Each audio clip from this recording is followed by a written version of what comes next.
Bismillahirrahmanirrahim. Assalamualaikum warahmatullahi wabarakatuh.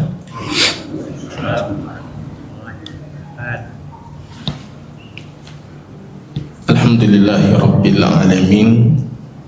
Wassalatu wassalamu ala sayyidil anbiya wal mursalin wa ala alihi wa ashabihi ajma'in, amma ba'd. Puji dan syukur kita kehadirat Rabb kita Allah Jalla wa'ala sedang mencurahkan kepada kita rahmat, taufik, hidayah, kesehatan, kesempatan untuk menunaikan satu faridah Allah, salat maghrib berjamaah, duduk di majlis ilmu sembari menunggu kedatangan salat selanjutnya. Tentunya itu rahmat, hidayah daripada Rabb kita Allah Subhanahu wa ta'ala. Salawat dan salam kita doakan kepada Allah agar mencurahkannya ke Habib kita, kekasih hati kita, baginda Rasul Muhammad sallallahu alaihi wasallam. Kaum muslimin dan muslimat sidang jamaah salat maghrib yang diberkahi oleh Allah Subhanahu wa ta'ala.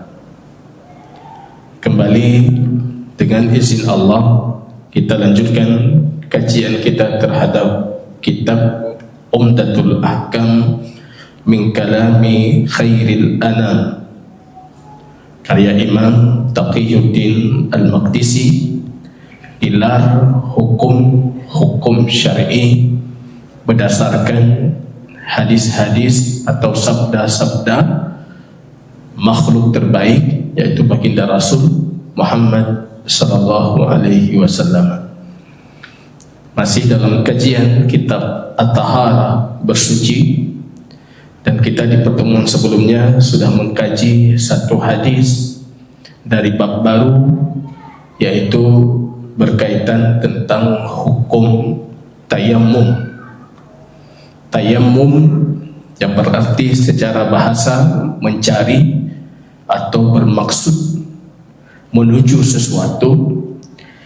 Yang dimaksud dalam istilah fikih tayammum adalah mencari tanah atau menuju tanah atau debu ketika tidak didapatkan air untuk bersuci atau tidak mampu menggunakan air karena uzur.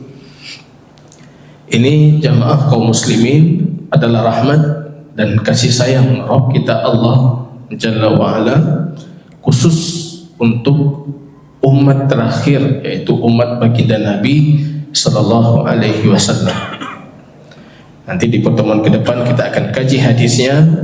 Rupanya baginda Rasul mengatakan, "Utitu khamsan lam yu'tahunna ahadun minal anbiya'i qabli." Ada 5 perkara yang diberikan kepadaku dan tidak diberikan kepada seorang pun sebelumku. Satu dari 5 itu, ju'ilat li al-ardu masjidan wa tahura. Allah jadikan bagiku tanah itu masjid. Semua tanah itu masjid, tempat kita salat, dan juga suci ketika kita tidak mendapatkan air. Fa ayyuma rajulin min ummati adrakathu salatu falyusalli. Maka tidak ada alasan, kata Nabi, bagi seorang pun dari umatku ketika sudah tiba datangnya waktu salat untuk beralasan meninggalkan salat. Apakah jauh masjid? Tidak bisa. Kalau umat sebelum kita, salat mereka harus di tempat ibadah mereka. Jadi umat sebelum kitanya jed gebi alasan jauh masjid. Kejid hanan semayang jauh masjid. Kejid hanan semayang hanai. Umat sebelum kita bisa beralasan itu, tapi umat Muhammad enggak ada alasan itu. Semua tanah itu masjid, semua tanah itu mensucikan. Tayammum jamaah kaum muslimin rahimani wa rahimakumullah. Hadis yang sudah kita kaji tentang seorang laki-laki yang meninggalkan salat berjamaah ketika ditanyakan oleh baginda Rasul, "Ya fulan, ma mana'aka an tusalliya fil qaum?" Kenapa kamu tidak ikut salat? Dia mengatakan, "Ya Rasulullah, aku tertimpa junub tapi aku tidak mendapati air." Baginda Rasul rupanya mengatakan, "Alaika bis-sa'id, cukup untukmu menggunakan debu." Saya mengambil ke Rasulullah. Pukul seperti ini, pukul, usap wajah dan kedua tangan hingga pergelangan tangan. Cukup. Ini jamaah kaum muslimin rahimani wa rahimakumullah. Untuk menguatkan penjabaran terhadap hadis sebelumnya, kita lanjutkan hadis kedua yang disebutkan oleh Imam Taqiyuddin Al-Maqdisi, yaitu hadis Ammar ibnu Yasir. Ini hadis yang paling populer dalam pembahasan tayamum. Hadis Ammar ibnu Yasir. Bahkan Imam Ibnu Hajar mengatakan, kalau berbicara tayamum, kata beliau, yang sahih dari hadis itu cuma dua hadis saja. Hadis Ammar dengan hadis Abu Juhaim. Selain dua hadis itu, kategorinya semuanya lemah. Itu Imam Ibnu Hajar Al-Asqalani Asy-Syafi'i Al-Muhaddis Al-Faqih, pakar hadis, pakar fikih dari kalangan madhab Syafi'i. Beliau mengatakan kalau berbicara tentang tayamum, maka hadis yang sahih itu cuma hadis Ammar dengan hadis Abu Juhaim.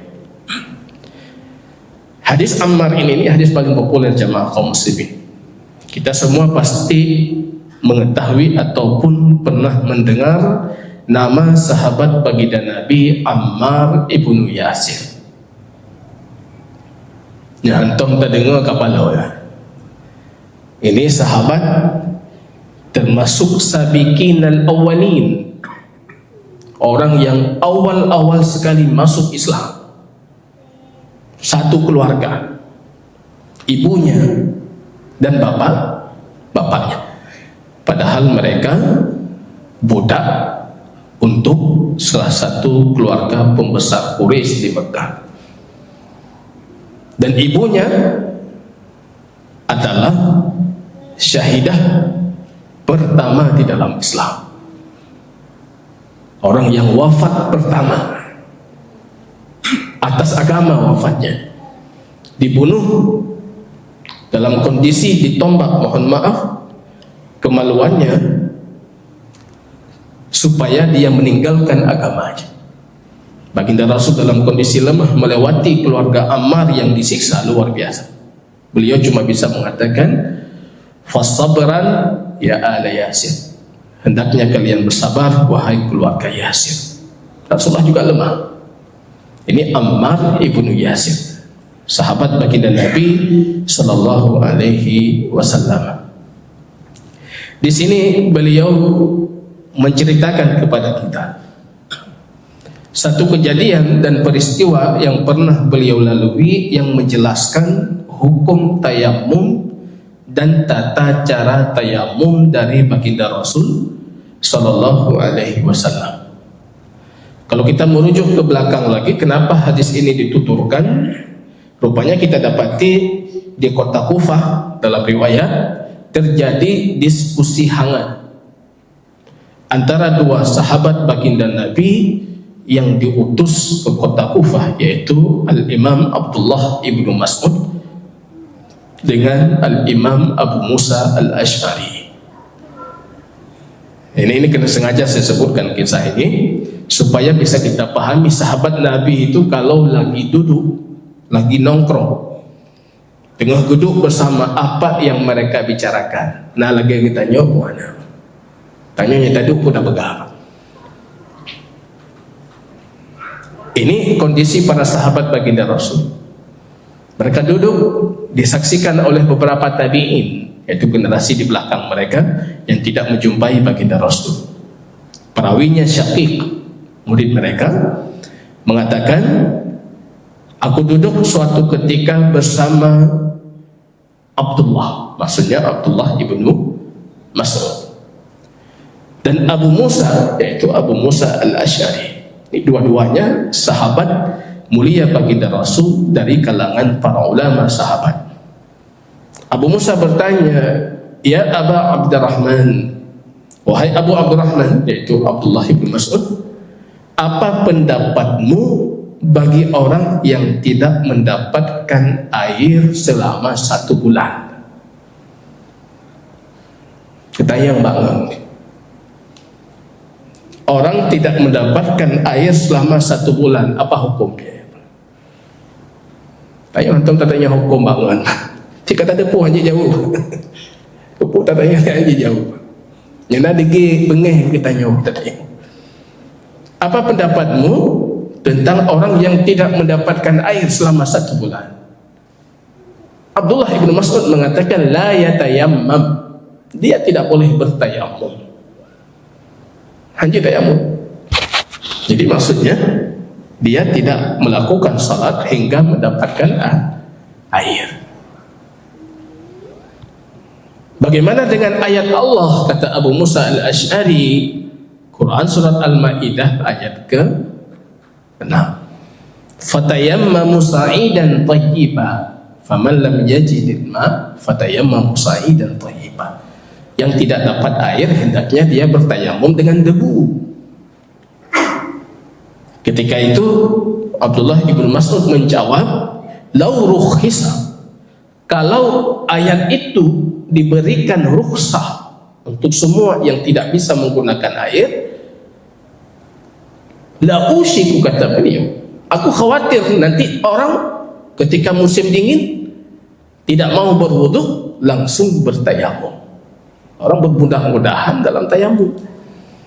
Ya, saja solusi tayamum. Anda tahu kami di Yaman itu bangun subuh itu di bawah 0 derajat. Pak Tamat kecil itu. Kalau tidak ada pemanas air. Ibnu Mas'ud khawatir nanti kondisi seperti itu orang sedikit-sedikit tayamum. Ketika itu Abu Musa melanjutkan mengatakan, apakah engkau lupa dengan hadis Ammar ibnu Yasir? Hadis yang akan kita bacakan. Diutus mereka oleh baginda Nabi, kemudian beliau junub. Beliau berguling-guling di atas tanah. Itu tayamum versi beliau. Ya kalau junub ya guling-guling dalam tanah. Ibnu Mas'ud menjawab mengatakan, bukankah hadis itu ditolak oleh Umar ibn Khattab? Rupanya kisahnya Ammar diutus termasuk dalam pasukan itu Umar ibn Khattab.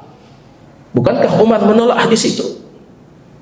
Padahal mereka ikut berbarengan dalam peperangan itu. Ini yang perlu kita perhatikan kisahnya. Kembali ke hadis apa yang dimaksud, yaitu hadis Ammar ibnu Yasir. Qal ba'asani an-nabiyyu sallallahu alaihi wasallam fi hajatin fa ajnabtu. Suatu ketika baginda Nabi sallallahu alaihi wasallam mengutusku dalam satu keperluan. Jadi nggak perlu dijelaskan keperluannya apa, menyahana pilih jelaskan.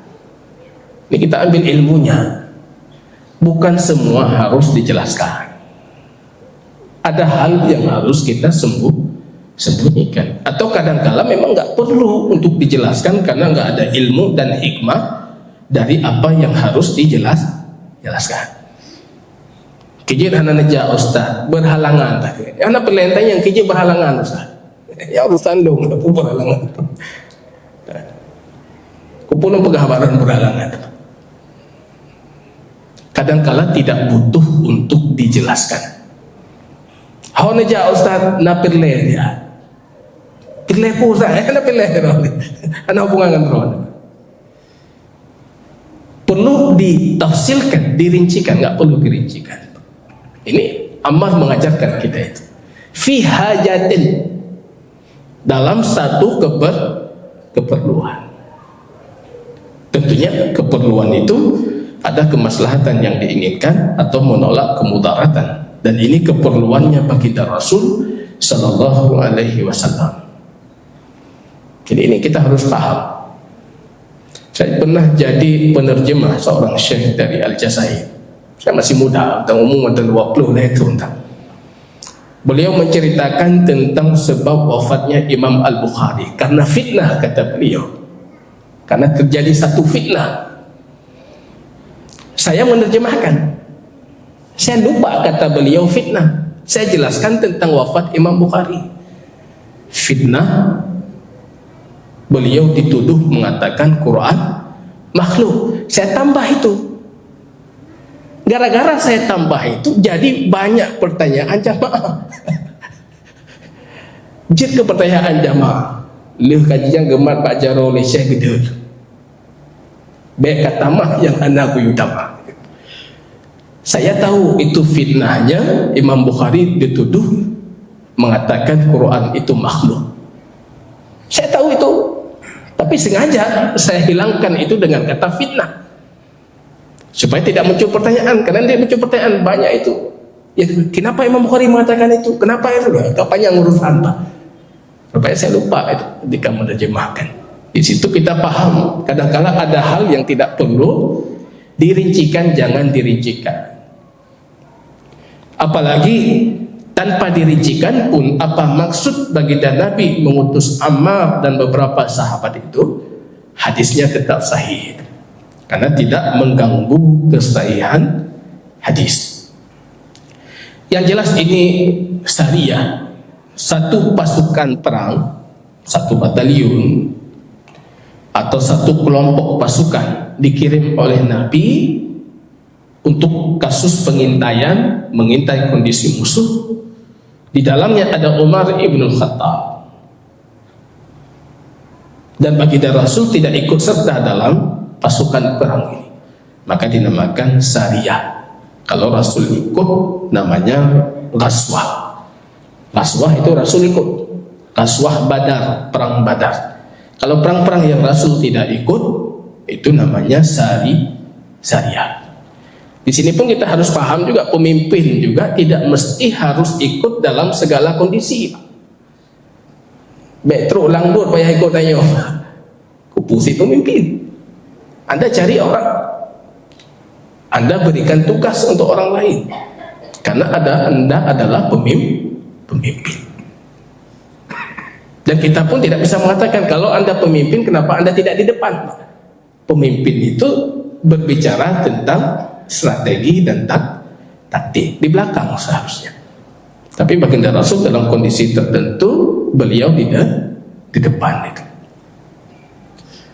Ammar mengatakan baginda Nabi mengutusku untuk kebutuhannya.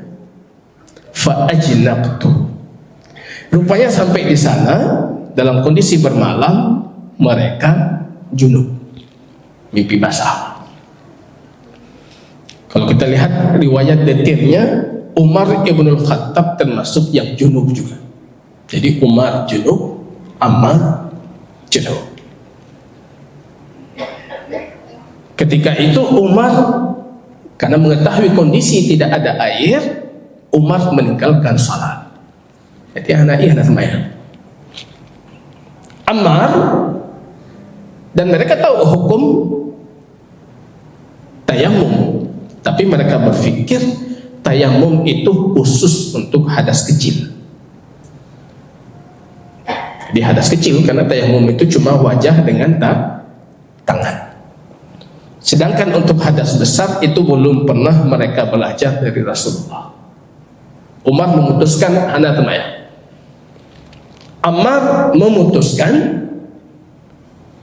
menganalogikan dengan mandi yang merupakan pengangkat hadas besar. Jadi kalau mandi semua air harus sekujur tubuh. Kalau hadas kecil cukup anggota wudhu, Tayamumnya cukup wajah dengan tangan. Kalau hadas besar, mandi. Dianalogikan menggunakan tayamum berarti seluruh tubuh harus mengenai tanah. Jadi buka baju, buka pakaian, berguling-guling di atas debu. Pertanyaan. Yang di sini kita jangan tersenyum melihat kondisi mereka. Kita perlu sadar mereka sangat gigih dalam mengamalkan perintah Allah. Nyatanya kan ada tim juga. Kalau sekiranya hukum benarnya memang seperti itu, berguling di atas debu, nyatanya kan ada tim. Ilungnya nyampe ileh, nyilung mitai mentandaji bijit. Tapi ini Ammar menggunakan analogi, ini namanya kias. Para sahabat menggunakan kias. Ahlus sunnah wal jamaah menggunakan kias. Sumber hukum muttafaq yang disepakati itu 4. Quran, sunnah, ijma', kias. Ahlus sunnah enggak menolak kias. Kias itu menganalogikan, menyamakan dua peristiwa yang berbeda tapi alasannya sama. Disamakan dalam hukum karena alasannya sama. Ini kita gunakan dan Ahlus Sunnah menggunakan itu. Madhab 4 yang muktabar pun menggunakan kias. Dan Rasulullah sering menggunakan kias. Salah satunya hadis ini menunjukkan para sahabat menggunakan kias. Seperti hadis yang pernah kita kupas juga. Ketika datang seorang sahabat baginda Nabi yang meragukan anaknya itu adalah anak biologisnya. Ya putih, mak putih, kijit anu hitam. Daro lebih ragu nampak. Daro putih, mak putih, kijit anu hitam. Atau sebalik, ya hitam, mak hitam, kijit anu putih. Datang sahabat ini ke Rasulullah. Dia mengatakan, ya Rasul, aku ragu tentang kondisi anakku pun betul ya. Kenapa kata Nabi? Karena warnanya tidak seperti kedua orang tuanya. Rasul bertanya, apa kamu punya ibil, punya unta di rumah? Dan pelihara unta? Ada ya Rasulullah. Pernah tidak Anda melihat misalnya induk dan jantan unta itu putih, tiba-tiba keluar anak yang merah? Ada. Dari mana datangnya itu kata Nabi? Karena huli irki, bisa jadi dari nenek moyangnya. Kata Rasul, bisa jadi anakmu dari nenek moyangnya. Jikalau lewat di wajudin, bisa jadi memang itu DNA-nya dari sana, warna kulit nenek. Ini menggunakan analogi, dianalogikan manusia dengan unta. Ini kias namanya. Kias itu sah. Dan kias itu adalah produk pemikiran, produk yang sangat rasional dan hanya bisa digunakan oleh para faqih yang betul-betul memahami fikih. Kalau hukum zahirnya kita ada hadis tahu hukum, ada hadis tahu hukum. Berapa banyak masalah fikih hari ini dan berapa banyak hadis yang kita punya? Kan tidak mungkin setiap masalah punya hadis. Karena hadis terbatas, masalah tidak terbatas dan terus berkembang sampai hari kiamat. Jadi kita gunakan kias. Cuma orang bodoh yang menafikan kias. Itu mazhabnya Zahiriyah. Ana kias-kiasan. Lagi ke Nabi itu. Jadi berapa banyak hukum yang kita punya kalau semuanya harus bersandarkan hadis. Ini jamaah. Fatamarraqtu fis sa'id kama tamarrahu ad-dabba. maka aku berguling-guling di atas debu itu seperti hewan melata ketika mereka mandi. Binatangnya mana? Satu tubuhnya itu dilumuri dengan debu dan tanah. Summa ataitu nabiyya sallallahu alaihi wasallam fadzakartu lahu. Rupanya mereka dalam perjalanan itu berselisih. Umar berselisih, Ammar berselisih. Umar meninggalkan salat, maka hendak sembahyang hanai. Kalau Ammar salat tapi dalam kondisi tayamum dengan cara berguling di atas tanah. Jadi mereka mencari kesimpulan pada baginda Rasul sallallahu alaihi wasallam. Jadi ada sumber yang disepakati Pak Rasulullah. Itu enak kita berdebat, berdiskusi kalau sepakat dengan sumber yang sama. Ini ketika diajak diskusi tapi sumber yang samanya nggak kita sepakati dulu, untuk apa kita berdebat? Mudzakarah, berdebat kalau ada sumber referensi yang disepakati dulu. Ini kita sepakat atas dasar apa dulu? Kalau nggak ada kesepakatan sumbernya, untuk apa kita diskusi? Akibut ron lagi tungkuran, lo lagi tungkuran. Tapi kita sepakati dulu, ini hadis. Boleh kita diskusi, tapi catatannya apa? Merujuk ke hadis yang sahih. Ya, kita diskusi, kita cari mana hadis yang sahih. Maka mereka kembali ke Nabi sallallahu alaihi wasallam. Fadzakartu lahu. Mereka termasuk Ammar di sini mengisahkan kisahnya kepada Rasulullah.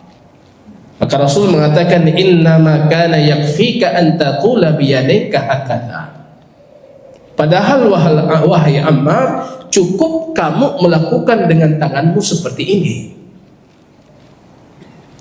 Daraba biyadayhi al-ard darbatan wahidah, summa masaha asy-shimalu 'ala al-yamin wa dhahiru kaffaihi wa wajhahu. Ini tidak disebutkan secara tertib, tapi hadis-hadis yang lain disebutkan secara tertib. Kalau kita baca hadis ini, baginda Nabi memukul debu bumi atau tanah dengan kedua tangannya. Itu memukul dengan kedua tangan sekali pukulan. 3 tangan.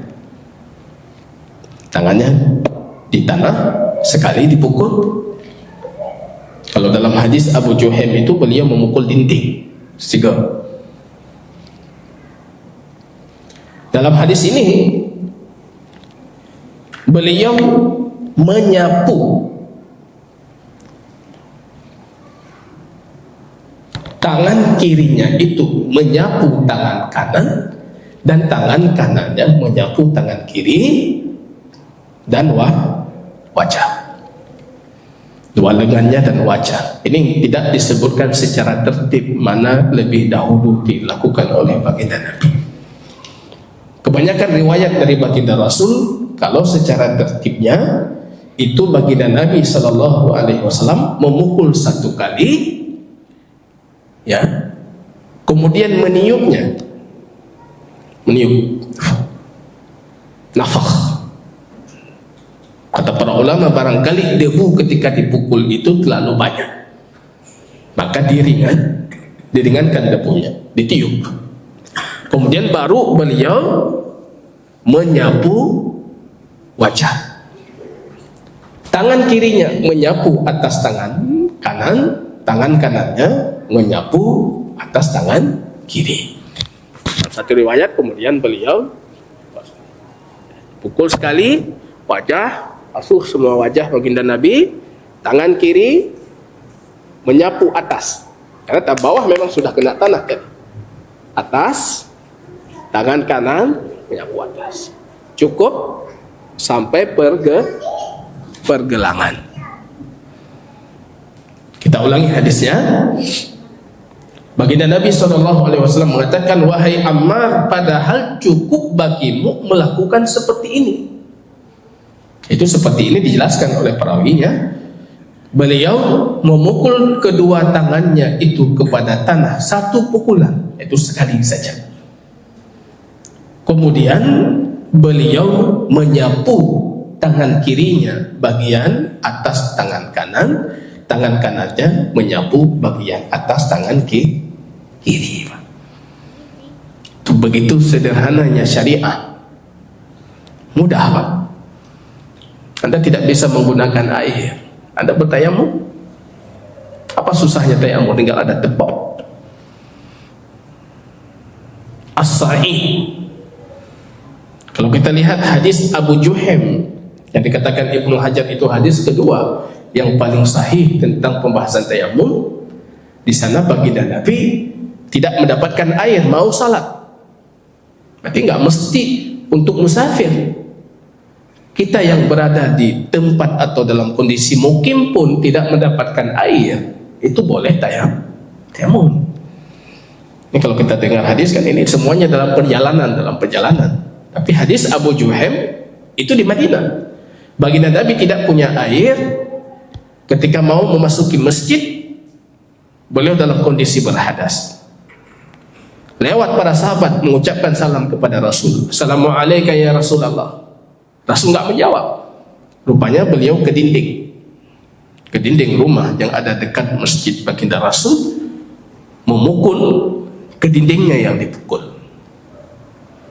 Ini menguatkan pandangan para ulama, Sa'id itu tidak mesti debu atau bagian atas permukaan debu. Hana mecih tak sedar apa-apa. Wasa'idu kullu ma yas'udu ala wajhil ardh. Semua yang naik, yang tinggi di atas muka bumi itu bisa dikatakan sa'id.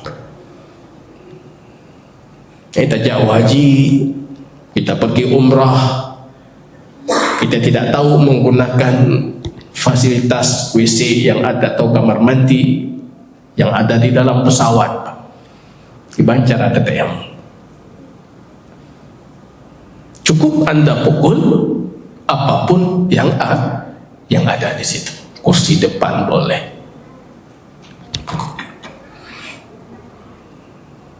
sapu wajah, sapu kedua tangan hingga pergelangan. Cukup untuk melakukan seperti itu. Rupanya wafat nanti baginda Nabi Sallallahu Alaihi Wasallam di zamannya Umar ibn Khattab. Beliau memfatwakan tidak boleh, kalau nggak ada air ya tidak salat. Padahal Umar yang melalui kejadian ini. Umar hadir ketika Rasul mensabdakan ini kepada Ammar. Itu riwayatnya itu, bahkan Umar mencela Ammar, mengatakan ittaqillah ya Ammar, kamu hendaknya takut kepada Allah. Jangan meriwayatkan sesuatu dari baginda Rasul yang tidak betul-betul kamu yakin mendengarnya. Ammar bingung. Ya Amirul Mukminin, wahai khalifah, kita sama-sama hadir itu. Saya junub, Anda junub. Anda memilih meninggalkan salat. Saya berguling-guling dalam debu, kita pergi ke Rasulullah. Bertanya, dan Rasul mengajarkan kita cukup bertayamum. Tapi Umar tetap tidak menerima. Beliau sudah lupa kejadian itu. Maka terjadi di kalangan para sahabat, rupanya ada yang condong dengan pendapat Umar. Bahkan ketika itu Ammar mengatakan, insyid, wahai khalifah, kalau engkau menghendaki aku tidak berbicara tentang hadis ini, aku akan diam dan tidak membicarakannya. Jangan kita berpikir beliau tidak mau beramar ma'ruf, bukan. Karena kenyataannya beliau sudah beramar ma'ruf. Tapi kalau Anda tetap kekeh misalnya tidak mau menerima hadis ini, atau merasa saya mendusta atas nama Rasul Sallallahu Alaihi Wasallam, saya akan tinggalkan itu. Tapi kita tahu nanti para sahabat sepeninggalan Umar ibn Khattab, rupanya mereka semuanya kembali ke hadis Ammar ibn Yasir, menerima tayamum untuk hadas besar. Ini ada beberapa hal yang perlu kita kupas. Yang pertama, tayamum itu satu pukulan atau dua. Cuma madhab Syafi'i dengan madhab Hanafi saja yang mewajibkan dua pukulan. Harus dua pukulan. Pukulan pertama untuk wajah, pukul sekali lagi untuk tangan. Tangan itu pun sampai ke siku. Kalau mazhab Ahmad ibnu Hanbal, 1 pukulan. Kalau anda tambah 2 pukulan boleh, tapi yang wajib itu 1. Kalau mazhab Imam Malik, pukulan pertama wajib, pukulan kedua sunnah. Tapi hadis yang paling kuat, hadis Ammar yang kita bacakan ini 1 pukulan. Hadis 2 pukulan itu hadis Abdullah ibnu Umar. At-tayammum darbatani, kata Abdullah ibnu Umar, tayamum itu 2 pukulan. Pukulan pertama untuk wajah, pukulan kedua untuk tangan hingga siku. Dan itu tidak sahih sampai ke Rasulullah. Sahihnya cuma ke Abdullah ibnu Umar, kategorinya mauquf. Itu pendapat pribadi Abdullah ibnu Umar. Yang dipegang oleh mazhab Syafi'i itu justru pendapat pribadi beliau. Kalau hadis dari baginda Nabi itu semua hadis yang sahih. Bahkan kata Imam Ibnu Hajar, yang saya kan cuma 2 hadis dalam pembahasan tayamum. Hadis Abu Juhaim dengan hadis Ammar. Dan di situ pun disebutkan 1 pukulan. Menyapu tangan cukup sampai pergelangan, tidak sampai siku. Hadis yang menyebutkan sampai siku itu kategorinya lemah. Nah, ini saya rasa kalau kita berpegang dengan hadis yang sahih, apalagi ini semua atau mayoritas para ulama, terutama para ulama hadis, sepakat untuk mengamalkan tayamum dalam kaifiyah bentuk seperti ini, maka itu lebih menenteramkan hati dan lebih merasa nyaman ketika kita amalkan itu. Ada dari kaum muslimin saya rasa yang tidak pernah tayamum seumur hidup. Nah tom tayamum tayamum lepas tahu kenapa memang di Indonesia tajana.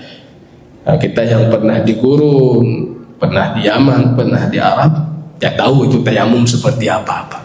Kamu sering hanali dah tayamum.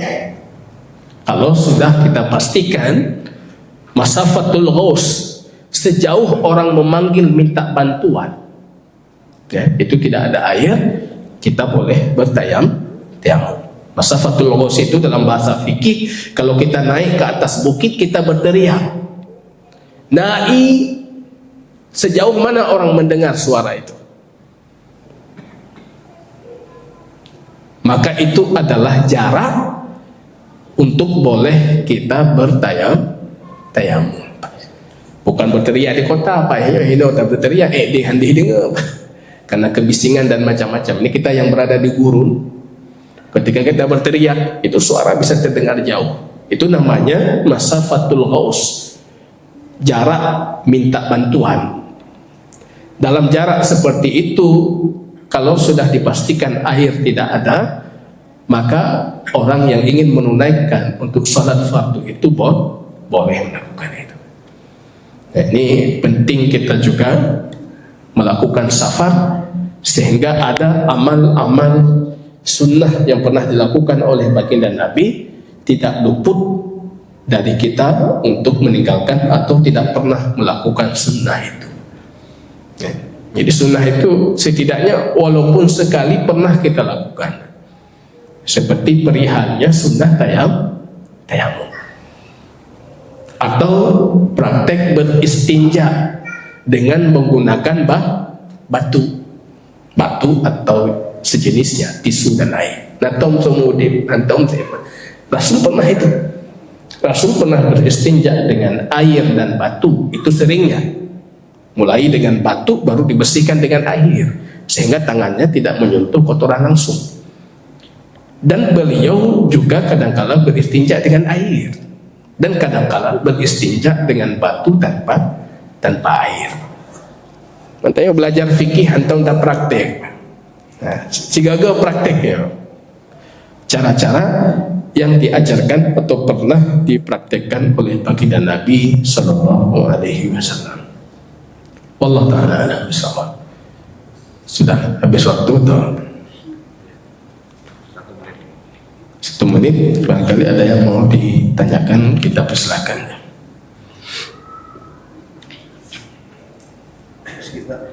Silakan.